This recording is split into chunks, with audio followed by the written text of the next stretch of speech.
Processos de alostase e homeostase. Porque na dinâmica do vício, a alostase se instala, e compreender a alostase é fundamental para restaurar a homeostase, porque o corpo não volta ao equilíbrio, homeostase, sem antes passar pelo processo de adaptação, alostase. A saúde integral, física, mental, emocional e espiritual, não depende apenas da boa vontade. Ela depende da compreensão de como o corpo recebe e responde às coisas no mundo. E um dos conceitos mais importantes, porém menos compreendidos, é o processo de alostase. É o mecanismo pelo qual o corpo se adapta aos desafios estressores e mudanças externas. Sem entendê-la, a tentativa de cura pode ser superficial. Mas quando compreendemos esse processo, abrimos as portas para uma restauração profunda, consciente e duradoura. Vamos nos aprofundar. O que é homeostase, afinal? É o estado para o qual Deus nos criou. É o estado interno, em que tudo se encontra em equilíbrio. Hormônios equilibrados, emoções estabilizadas, pensamentos claros e corpo funcionando em harmonia. É o estado natural da criação. É onde a cura acontece. É aqui que a alma escuta. É aqui que o espírito encontra espaço e faz morada, e pode manifestar sua ação máxima. Está escrito: acaso não sabeis que vosso corpo é santuário do Espírito Santo, que habita em vocês, e lhes foi dado por Deus, e que não pertencem a vocês mesmos? Porque vocês foram comprados por preço, agora, pois, glorificai a Deus no vosso corpo. 1 Coríntios 6, 19 e 20. Este versículo destaca que o corpo não nos pertence, pois fomos comprados por alto preço, o sacrifício de Cristo, e, portanto, deve ser usado para a glória de Deus. O corpo foi feito para ser morada de Deus, tabernáculo do Todo-Poderoso. Quando Deus passa a habitar na mente e no coração humano, ele conservará em perfeita paz aquele cujo propósito é firme nele. Essa paz, descrita por Isaías, não é apenas emocional, é fisiológica. É o corpo inteiro em perfeita ordem, permitindo que a mente e o espírito se expressem plenamente. É o equilíbrio interno ideal, temperatura, hormônios, pressão, glicose, emoções e energia, tudo funcionando dentro de uma faixa saudável, com ansiedade e emoções em modo resiliência. Homeostase é o estado natural da criação. É onde o corpo cura, regenera, pensa com clareza e tem discernimento e paz. O que é alostase? É o mecanismo divino da adaptação. Quando algo ameaça nossa estabilidade, um trauma, uma perda, pressão emocional, vícios, medo, culpa ou desconexão espiritual, o corpo entra em alostase. Aqui, Deus nos dá a inteligência biológica para enfrentar o desafio. Diante do perigo, seu coração acelera quase numa crise de ansiedade. Seu coração busca dopamina para compensar dor emocional, origem dos vícios. Seu sistema imunológico inflama para te proteger. A alostase é uma mudança para se ajustar ao estressor. O cortisol aumenta para lidar com o perigo. A respiração muda, o foco se volta para a ameaça. A energia corporal se reorganiza, neurotransmissores oscilam para proteger a mente da dor. A alostase é sobrevivência. É um meio de superar a adversidade projetada pelo Criador, não um defeito. Até no nível celular, Deus nos preparou para sobreviver num dia mau.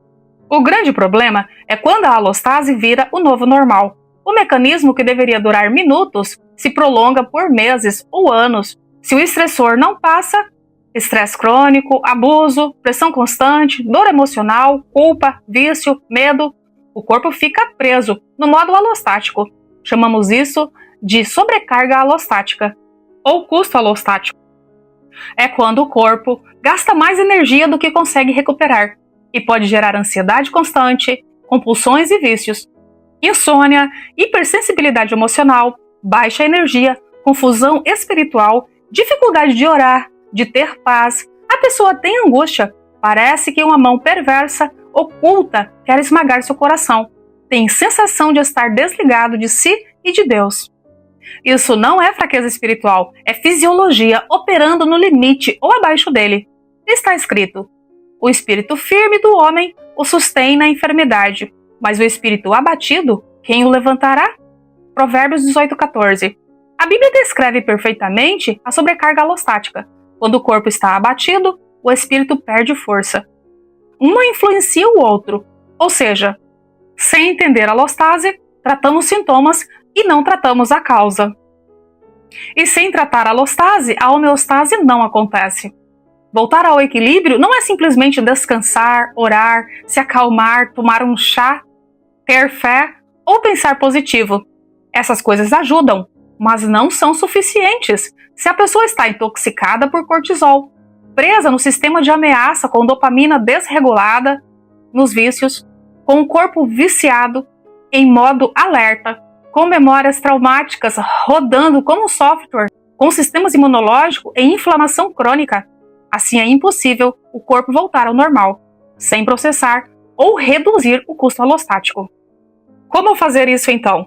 Reconhecer o estressor, uma análise para identificar se é um trauma de infância ou um ambiente, se é cigarro, excesso de tela, séries, jogos, redes sociais, trabalho, pornografia, drogas, comidas, bebidas. Reduzir o custo alostático. Fazer um tratamento de desintoxicação. Abster do que inflama, seja comida, bebida, pensamento, sentimento, comportamento, substância química como álcool, cigarro ou drogas. Modular neurotransmissores com novos hábitos, alimentação saudável, exercício, sono reparador, cuidados emocionais terapêuticos, acompanhamento médico com exames e remédios. Acalmar o sistema nervoso, tirar substâncias estimulantes, fazer silêncio intencional, recriar segurança interna, confiar que Deus é capaz de te fazer vencedor, reorganizar emoções, reprocessar memórias através de terapia, reconectar o corpo, a mente e o espírito com oração, meditação e a palavra na prática. A cura verdadeira só acontece com o corpo, a mente e o espírito conectados. A restauração começa quando a pessoa entende o que está errado dentro dela. Quando o indivíduo percebe que seus sintomas não são falhas, mas respostas inteligentes de sobrevivência, deve emergir gentileza consigo mesmo, deve ocorrer redução da vergonha, buscar capacidade de reorganizar padrões, desenvolver autorresponsabilidade, ter esperança e resgatar a autenticidade e reconexão significativa consigo, com Deus e com as outras pessoas, a começar pela família. E então, a homeostase, o estado de paz e equilíbrio, volta como consequência natural. Por isso está escrito: vinde a mim, todos os que estão cansados e sobrecarregados, e eu vos aliviarei. Jesus convida todos os que estão na sobrecarga alostática. Seu convite é espiritual e também fisiológico, sair da ameaça e voltar ao repouso, que só existe nele, nosso descanso eterno. A chave terapêutica da alostase é ponte para a cura. Para qualquer transformação terapêutica, você deve analisar seu corpo, entender o que está gerando sobrecarga, como desligar o sistema de ameaça, como modular dopamina, cortisol e adrenalina, como processar emoções e memórias, como reativar segurança interna, como restaurar o sistema nervoso ventral, como permitir que o Espírito Santo acalme e reprograme o seu ser, e então a homeostase volta naturalmente. A alostase compromete a espiritualidade, mas ainda que uma pessoa com sobrecarga alostática não consiga ouvir Deus, nem consiga sentir paz, não consiga orar com clareza, vive reativa, desconectada, tem percepção distorcida, sente culpa ampliada e se sente longe da graça, isso não é falta de fé, é fisiologia inflamada, intoxicada. Mas quando buscamos Deus, mudamos hábitos, buscamos ajuda profissional, algo poderoso acontece. A mente acalma, o corpo descansa, passamos a ouvir Deus, a alma volta à sensibilidade, libera perdão, o coração e a mente encontram a paz e a esperança, a fé se fortalece, a consciência clareia, entendemos e encontramos o propósito da vida e o sucesso acontece. A restauração da homeostase no centro de recompensa. Como acabamos de ver, devemos nos esforçar para nos manter no campo da regulação original, a homeostase. Vivemos em uma época em que o centro de recompensa do cérebro, uma estrutura criada por Deus para nos orientar ao que é bom, necessário e saudável, tornou-se um dos sistemas mais facilmente desregulados pela modernidade. Como já vimos, Os estímulos intensos e constantes inundam o cérebro de dopamina, muito além do que ele foi biologicamente programado para lidar. A dopamina não é um hormônio do prazer, como muitos pensam. Ela é, antes, o mensageiro da motivação, do foco, da busca e do aprendizado. Foi Deus quem a colocou em nós para nos impulsionar à vida, ao crescimento e ao cuidado com a criação. No entanto, quando esse sistema é hiperestimulado de maneira artificial, ele perde o equilíbrio, um fenômeno que a neurociência chama de desregulação da homeostase dopaminérgica, criando o território do vício. Mas a boa notícia, e este é o ponto terapêutico e espiritual, é que o cérebro foi criado para se recuperar. Ele não é um sistema quebrado, mas adaptável. A homeostase pode ser restaurada. E aqui entra o caminho da reconexão. O reequilíbrio dopaminérgico. Ao reduzir ou pausar temporariamente os estímulos hiperrecompensadores, o cérebro volta ao seu ponto zero. Esse período, que a ciência chama de recalibração dopaminérgica, permite que os receptores se regenerem e recuperem a sensibilidade natural. Em poucas horas ou dias, o indivíduo começa a sentir novamente prazer nas experiências simples: caminhar, conversar, orar, ler, respirar com atenção. A substituição da dopamina rápida pela dopamina profunda. Telas produzem dopamina explosiva e imediata, mas vazia. Atividades reais, como atividade com contato humano, no convívio social físico, com olho no olho, abraço, calor humano, manter contato físico e visual com a criação e espiritualidade, produzem dopamina suave, constante e nutritiva. Ao substituir estímulos artificial pelo natural, o sistema do prazer real volta a funcionar. Aos poucos, a pessoa descobre que a vida ainda é bonita e prazerosa, apenas estava encoberta por ruídos digitais excessivos. Ritmos circadianos e regulação neurobiológica. A dopamina conversa diretamente com a luz do sol. Quando a pessoa se expõe ao sol pela manhã e reduz luz artificial à noite, o eixo neuroendócrino se realinha, melhora o sono, o foco e a concentração voltam naturalmente. Esse simples gesto de ir ao sol é parte da cura do centro de recompensa. O resgate do circuito do esforço. O vício em telas enfraquece a capacidade de fazer coisas difíceis, porque o cérebro se acostumou ao fácil. Por isso é tão transformador trabalhar com microesforços: arrumar a cama, as gavetas, preparar um alimento, caminhar 10 minutos, ler 3 páginas. A neurociência mostra que esses pequenos atos reativam a área responsável pela persistência, coragem e disciplina. É assim que o cérebro volta a acreditar que consegue. Cuidar da dor que está por trás do vício. Como ensina Gabor Maté, claramente o vício não está no comportamento, mas na dor que o comportamento tenta anestesiar. Telas são muitas vezes uma forma silenciosa de lidar com a solidão, ansiedade, cansaço ou falta de propósito. Ao acolher essa dor com compaixão, nomeá-la e ressignificá-la, a compulsão perde força. O impulso não some instantaneamente, mas deixa de comandar a pessoa. Ela recupera a sua autonomia interior. A dimensão espiritual da regulação. A espiritualidade tem efeito direto sobre o sistema de recompensa. Práticas como a oração, meditação nas escrituras, adoração, contemplação e silêncio intencional aumentam a coerência neural, acalmam a amígdala e elevam a dopamina de forma profunda e equilibrada. Quando uma pessoa se conecta com a presença de Deus, ela experimenta um tipo de prazer que cura não só o vício, mas toda a esfera de dor. Este é o equilíbrio mais alto, quando o centro de recompensa deixa de ser tirano e volta a ser parte da saúde integral, alinhado ao Criador. A pessoa viciada ou dependente química não está fraca, está desregulada. O problema não é moral, mas neurobiológico, emocional e espiritual. E tudo isso é reversível. A restauração da homeostase do centro de recompensa acontece quando abstemos daquilo que vicia, fortalecemos o natural, reconhecemos a dor, praticamos o esforço e nos reconectamos com Deus. Este é o caminho da reconexão profunda. Ciência e fé trabalhando juntas para reconstruir o cérebro, a motivação, a vida e o sentido. Enxergando o inconsciente.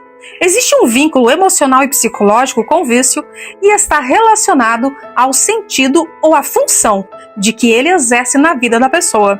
Muitos afirmam que o vício oferece alívio para a dor, uma saída para o estresse, um senso de ser acariciado, uma noção de viagem além da realidade e até uma sensação de estar vivo e entusiasmado. De forma mais clara, o vício surge para preencher uma necessidade humana não satisfeita, uma falta, uma lacuna, um vazio presente na existência. Por isso, tantas pessoas recorrem a cigarros, narguilé, bebidas alcoólicas, chocolates, doces, drogas, redes sociais, pornografias e outras formas de aliviar tensões, relaxar ou escapar da fadigante realidade. Inconscientemente, o vício se torna uma fonte familiar de prazer e bem-estar, quase como um amigo íntimo, um afeto.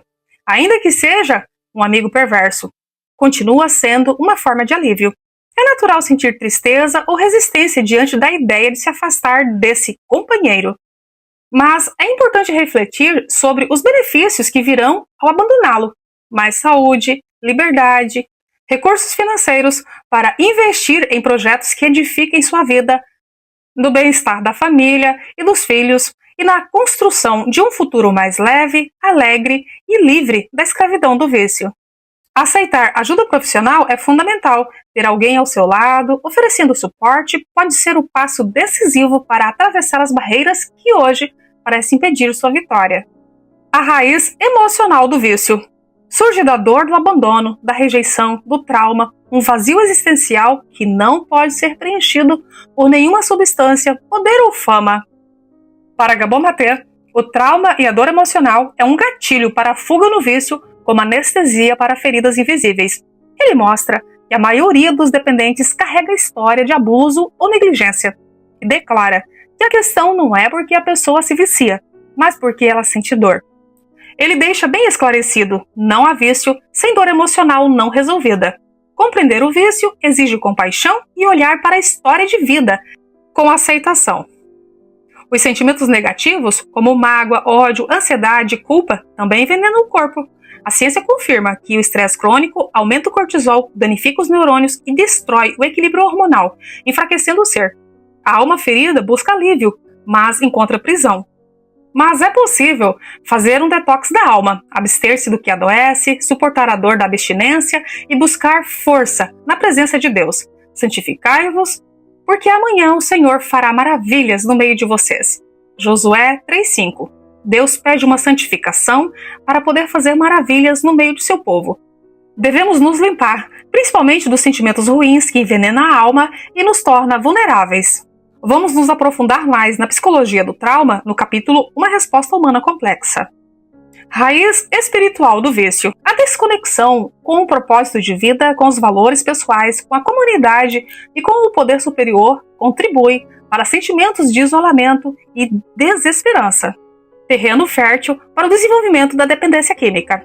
A Bíblia mostra a escravidão do pecado, o vício como prisão que rouba a liberdade, pois somos servos de quem servimos, ou do pecado que leva à morte, ou da obediência que leva à vida. Romanos 6,16. Também somos convidados à transformação interior e libertação espiritual. Não se amoldem ao padrão deste mundo, mas deixem que Deus os transforme pela renovação da sua mente, para que sejam capazes de experimentar e comprovar a boa, agradável e perfeita vontade de Deus. Romanos 12:12. Devemos ter esperança. Não sobreveio a vocês tentação que não fosse comum aos homens. E Deus é fiel. Ele não permitirá que vocês sejam tentados, além do que podem suportar. Mas quando forem tentados, Ele lhes providenciará um escape, para que o possam suportar. 1 Coríntios 10:13. Deus oferece saída e força para resistir à tentação e tirar nota 10 em cada provação. Devemos ter aplicação prática, disciplina espiritual, oração, comunidade de fé como caminhos de restauração, em 3 níveis: coração, mente e espírito. Vamos entender mais profundamente sobre esse tema no capítulo O Método e o Poder. Como restaurar a conexão afetiva significativa? Como terapeuta, ofereço eventos ao público com o título Detox da Alma. Neles conduzo as pessoas a compreender que estão intoxicadas por comidas, bebidas, pensamentos, sentimentos e pelos excessos de diversos estímulos auditivos e visuais, que as impedem de viver a plenitude da vida em abundância que Cristo oferece. Levo-as a realizar a restauração cuidando das emoções, do sono reparador, com alimentação natural, exercícios, exposição ao médico divino, a natureza, com o sol e ar puro, buscando silenciar os ruídos, fazendo 30 minutos de silêncio intencional dos ruídos urbanos, e busca pelo canto dos pássaros, pelo som da água e pelo sopro do vento, fazer uso da argila no corpo, deitar na grama, fazer ingestão da água proporcional à massa corporal, buscar conexão significativa com o Criador por meio do Santo Espírito e do estudo da Palavra Sagrada, buscar conexão significativa com as pessoas no convívio social. Na terapêutica do detox da alma, o objetivo é reconhecer os sinais de intoxicação da vida moderna e iniciar um processo consciente de restauração integral, alinhado às leis naturais do ser e à plenitude que Cristo oferece. Primeiro passo: avaliação com um terapeuta ou autoavaliação mais superficial. Reserve 10 minutos em silêncio intencional, diário. Anote em um caderno quais áreas da sua vida estão mais intoxicadas. Passo 2. Escolha uma lei natural que você sente maior necessidade de restaurar. Escreva isso com um compromisso simples e prático para os próximos 7 dias. Vou dormir antes das 21 horas. Ou vou caminhar 20 minutos ao ar livre todos os dias. Passo 3. Pratique esse compromisso diariamente. Ao final de cada dia, registre em poucas palavras como se sentiu. Passo 4. Reconexão espiritual. Reserve um momento diário para se conectar com o Criador. Leia um trecho da Palavra Sagrada, faça uma oração curta de gratidão, contemple a natureza como expressão do médico divino. Passo 5. Reflexão final. Após 7 dias, releia suas anotações. Observe os sinais de restauração. Mais paz, energia, clareza ou alegria. Escreva uma oração de declaração pessoal de gratidão pelo processo vivido. Detox da alma não é apenas retirar o que intoxica, mas restaurar o que edifica. Cada passo em direção às leis naturais do ser é um retorno à abundância da vida que Cristo nos oferece.